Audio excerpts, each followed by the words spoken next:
Hello বন্ধুরা, আশা করি তোমরা ভালোই আছো। আজ দীপাবলি, ছোটি দীপাবলি বলে আজকের দিন আমরা কালী পুজো সেলিব্রেট করি। তাই আমি ভাবলাম যে একটু রঙ্গোলি বানাবো, বাট শরীরটা ভালো লাগছিল না। কিন্তু ছেলে কামাল করলো, সে নিজে কিছু ছোট বাটি বড় বাটি নিয়ে আর কিছুটা রং নিয়ে নিজে রঙ্গোলি বানিয়ে দিল। আমার খুব ভালো লেগেছে, তাই ভাবলাম একটা শর্ট ভিডিও বানিয়ে তোমাদের সাথে শেয়ার করি। তাই শেয়ার করলাম, তোমরা ওকে আশীর্বাদ করো, ওর জন্য অনেক ভালো হয় জীবন। দেখো তো কেমন হয়েছে, ও লাইটিং টাইটিং সব কিছুই করে দিল দেখো। আর আমার ড্রয়িং রুমটাকে কি সুন্দর করে ফেললাম। আমি একটা এমনিতে তোমাদেরকে জিস্ট দেখাচ্ছি যে অল্প স্বল্প যে কেমন হয়েছে। উপরে অল্প লাইট লাগিয়েছি, এবার বেশি লাগালাম না, এবার মনটা সেরকম ভালো নয়।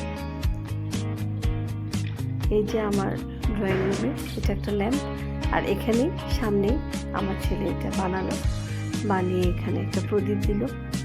আর সে খুব খুশি, আমাকে বললো মা আমাকে ফটো তোলো। তাই আমিও তুললাম যাতে স্মৃতি থেকে যায়, ও বড় হলে ও দেখবে। ধন্যবাদ।